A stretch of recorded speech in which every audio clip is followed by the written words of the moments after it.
Hello friends, welcome to the success केंद्र। Friends, आज 17 अगस्त 2022 से रेलवे ग्रुप डी के एग्ज़ाम स्टार्ट हुआ है और 17 अगस्त 2022 के तीनों शिफ्ट में यानी कि फर्स्ट शिफ्ट, सेकंड शिफ्ट और थर्ड शिफ्ट में जो प्रश्न पूछे गए थे उन सभी प्रश्नों की इस वीडियो में हम कवर करेंगे।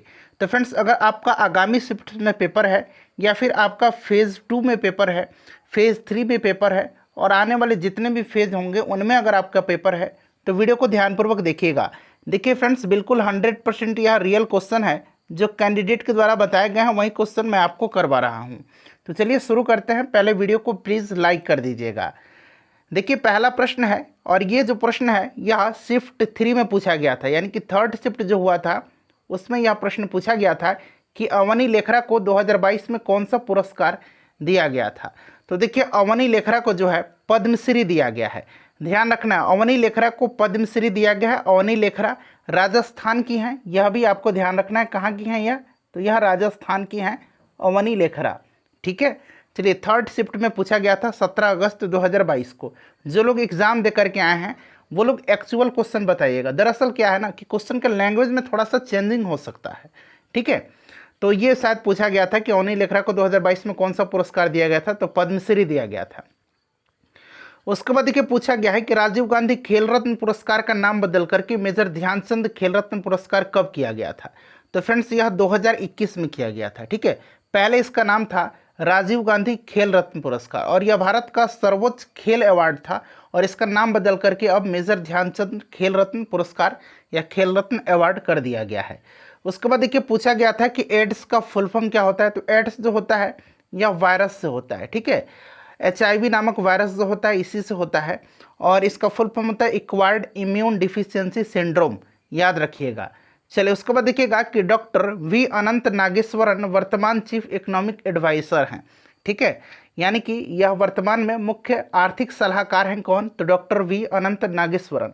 उन्होंने किसका स्थान लिया है, यानी कि इनसे पहले जो मुख्य आर्थिक सलाहकार थे वो कौन थे, किसके जगह पर इन्हें नया मुख्य आर्थिक सलाहकार बनाया गया है, इस तरह से प्रश्न पूछा गया था।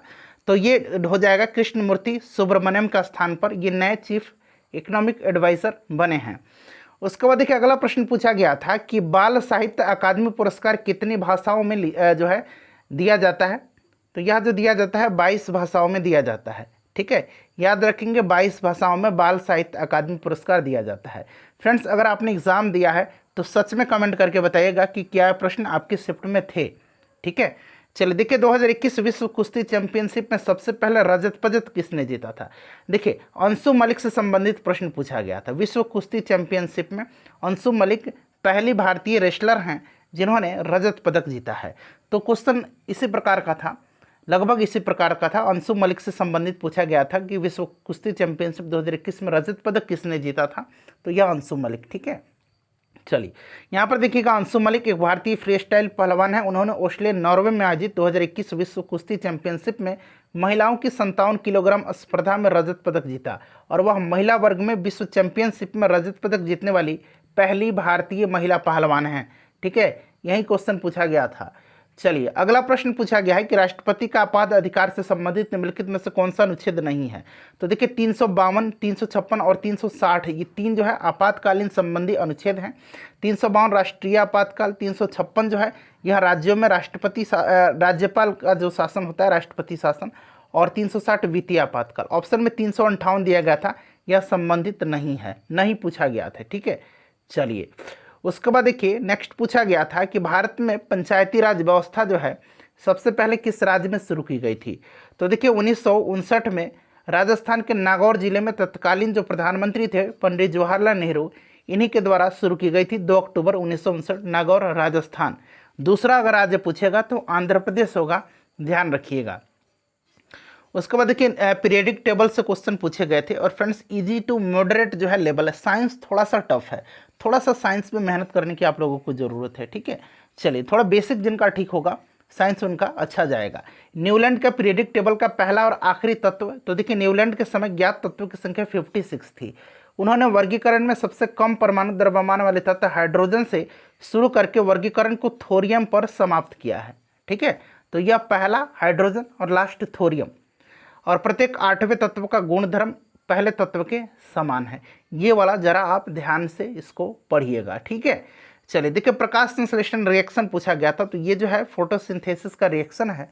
ये जो प्रोडक्ट बन रहा है C6H12O6 बन रहा है, और इसमें जो बाई प्रोडक्ट बन रहा है जिसको कि उप उत्पाद बोलते हैं वो क्या है, तो ऑक्सीजन है।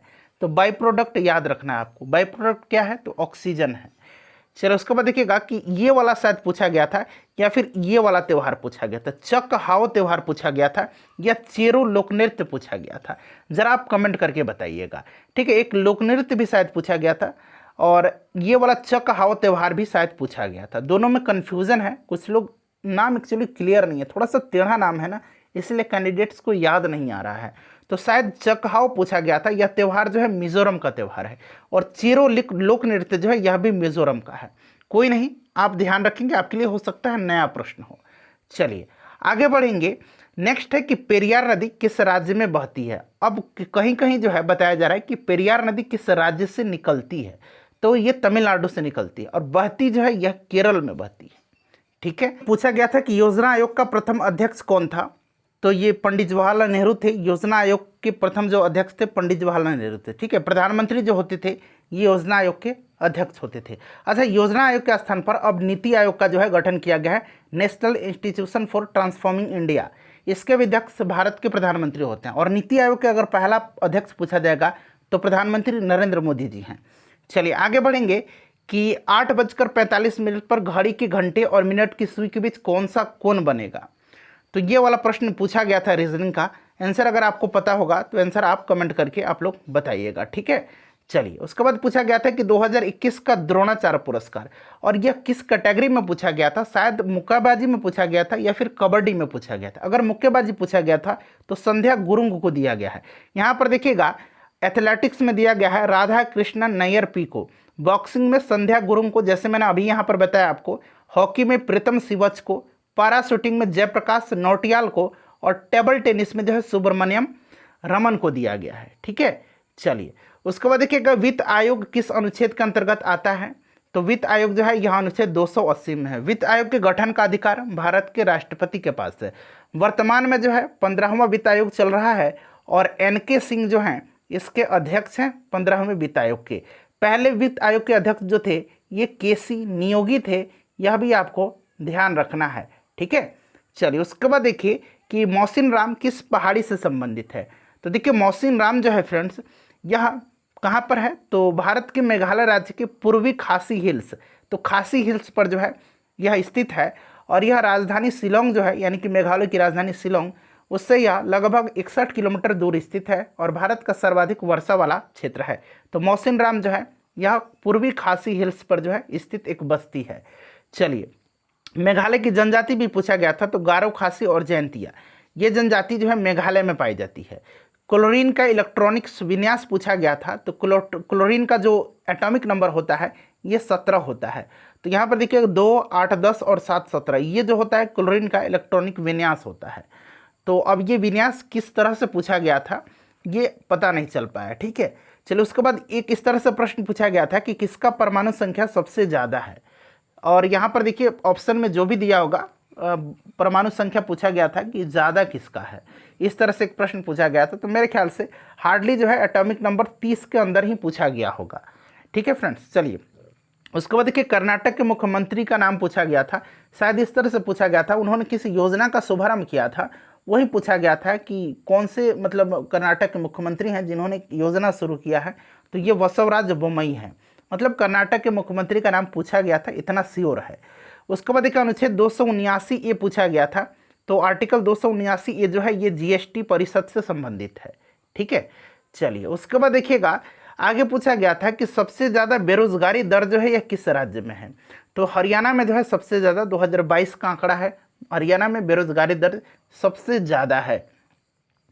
उसके बाद देखिए कर्नाटक के मुख्यमंत्री बसवराज बोम्मई ने हाल ही में कौन सा ऐप लॉन्च किया, इसी तरह का क्वेश्चन था, शायद या तो योजना ऐप पूछा गया था या मुख्यमंत्री का नाम पूछा गया था।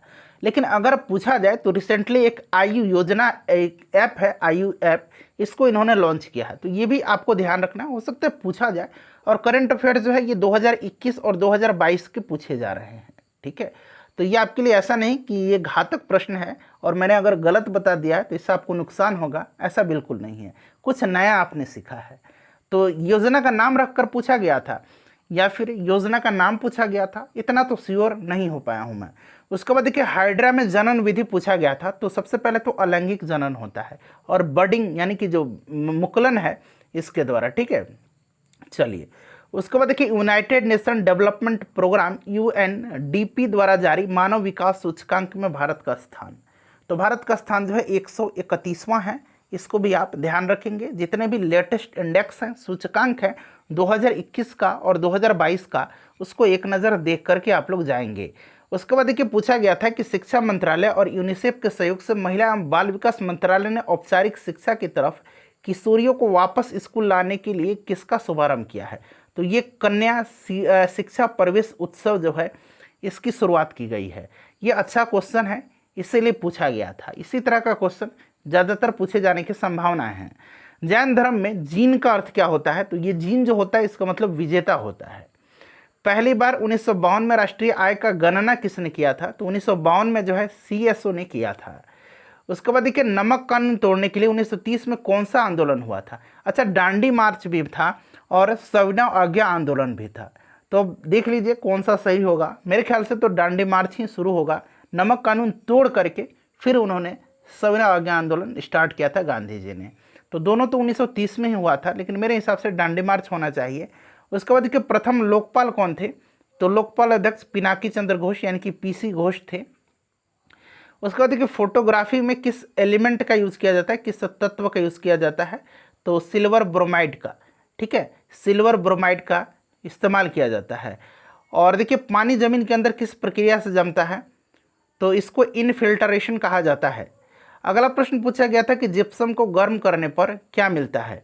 तो ये प्लास्टर ऑफ पेरिस मिलता है, ठीक है, कैल्शियम सल्फेट हेमीहाइड्रेट। उसके बाद कि फ्यूज तार की प्रॉपर्टी पूछा गया था कि क्या नहीं है। तो इसका जो गलनांक होता है वह उच्च होता है, ठीक है। इस तरह का प्रश्न पूछा गया था, तो इस तरह से आप ध्यान रखेंगे। चलिए उसके बाद देखिएगा इसका गलनांक उच्च नहीं होता, निम्न होता है। विद्युत बल्ब का फिलामेंट पतला और लंबा क्यों होता है। तो इसलिए होता है ताकि उसका उच्च प्रतिरोध हो, इसी के कारण होता है। ओम के नियम से संबंधित एक प्रश्न पूछा गया था, ओम के नियम से। तो शायद ओम का नियम ही पूछा गया हो कि क्या होता है। तो V = IR होता है, ठीक है। चलो उसके बाद देखिएगा कि पर्यावरण को स्वच्छ बनाने के लिए बनाने का काम कौन करता है। तो ये शैवाल है और लाइकेन है। लाइकेन वायु प्रदूषक का सूचक भी होता है, वायु प्रदूषण का। आपको ये चीज़ पहले से भी पता होगा। तो इस तरह से आप रिलेट करके इसको आप सही लगा सकते थे। आर्टिकल 51A किस भाग में आता है। तो यह मौलिक कर्तव्य है और यह भाग 4A में आता है, ठीक है। चलिए दूषित जल से कौन सा रोग फैलता है। तो टाइफाइड फैलता है दूषित रोग से। ऑप्शन में क्या था अब ये आपको बताना है, ठीक है, लेकिन ये प्रश्न पूछा गया था। उसके बाद अमरकंटक की पहाड़ी से कौन सी नदी निकलती है। तो यह नर्मदा नदी जो है यह निकलती है। रिफ्ट वैली से होकर के यह नदी बहती है, आपको ध्यान रखना है, ठीक है। चलिए उसके बाद देखिए इंडियन म्यूजियम एक्ट, भारतीय संग्रहालय अधिनियम कब लागू हुआ था।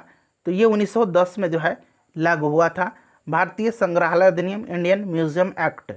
उसके बाद देखिए नवरोज़ त्यौहार किनके द्वारा मनाया जाता है, यानी कि किस समुदाय के लोग जो हैं, किस धर्म के लोग। तो पारसी जो धर्म है उनके अनुयायियों के द्वारा यह मनाया जाता है Navroz. Poverty and un British rule in India पुस्तक के लेखक कौन है। तो आपको पता होगा कि grand old man of India दादा भाई नौरोजी हैं। उसके बाद पूछा गया था कि ग्रीन हाइड्रोजन से संबंधित एक प्रश्न था, मध्य प्रदेश के किस जिले में। तो देखिए ये जो गुना जिला है, गुना मध्य प्रदेश में, वहीं पर जो है गेल इंडिया लिमिटेड के द्वारा हाइड्रोजन, ग्रीन हाइड्रोजन निर्माण के लिए एक संयंत्र लगाएगी गेल इंडिया लिमिटेड, ठीक है। चलिए संगई हिरन पूछा गया था कि कहाँ पाया जाता है। तो यह मणिपुर में पाया जाता है, मणिपुर का यह राजकीय पशु है संगई हिरन। उसके बाद देखिए हाजी अली का दरगाह कहाँ पर स्थित है। तो महाराष्ट्र मुंबई में जो है हाजी अली का दरगाह स्थित है। पिंक प्रोजेक्ट पूछा गया था। तो देखिए पिंक प्रोजेक्ट जो है यह केरल पुलिस ने सार्वजनिक, निजी और डिजिटल स्थानों में महिलाओं की सुरक्षा के लिए पिंक प्रोजेक्ट जो है नाम से एक पहल शुरू किया है। तो याद रखना है पिंक प्रोजेक्ट जो है, पिंक प्रोटेक्शन प्रोजेक्ट किस राज्य के द्वारा शुरू किया गया है। तो केरल के द्वारा, केरल पुलिस के द्वारा। पौधे गैस एक्सचेंज कैसे करते हैं, गैस एक्सचेंज जो है कैसे करते हैं। तो ये गार्ड सेल के द्वारा जो करते हैं, ठीक है, गार्ड सेल के द्वारा जो है पौधे गैस एक्सचेंज करते हैं। उसके बाद देखिए स्टैचू ऑफ यूनिटी की ऊंचाई पूछी गई थी शायद, तो ये फीट में पूछा जाए तो 597 और मीटर में लगभग 182 मीटर। ध्वनि किस में गमन नहीं कर सकती है, तो यह निर्वात में। ध्वनि को गमन के लिए माध्यम की आवश्यकता होती है, इसीलिए निर्वात में जो है यह गमन नहीं करेगी। ठोस में सबसे ज़्यादा ध्वनि का चाल होता है, फिर द्रव में, और फिर जो होता है सबसे कम गैस में होता है। चलो ओलंपिक में जो है, ओलंपिक में नीरज चोपड़ा ने कितना मीटर भाला फेंक करके रिकॉर्ड बनाया था, तो ओलंपिक में इन्होंने 87.58 मीटर फेंका था, और रिसेंटली इन्होंने फेंका है 89.30 मीटर। अब ये प्रश्न किस लैंग्वेज में पूछा गया था ये क्लियर नहीं हो पाया है, तो दोनों तरह से आपको याद रखना है। नेशनल ग्रीन ट्रिब्यूनल यानी कि एनजीटी, राष्ट्रीय हरित प्राधिकरण के चेयरमैन कौन है, अध्यक्ष कौन है, तो आदर्श कुमार गोयल हैं। तो फ्रेंड्स लगभग जितने भी प्रश्न मुझे आए थे ऑथेंटिक प्रश्न, सही प्रश्न, उनको मैंने आपको कवर करवा दिए। वीडियो को लाइक कीजिएगा और इसे ज़्यादा से ज़्यादा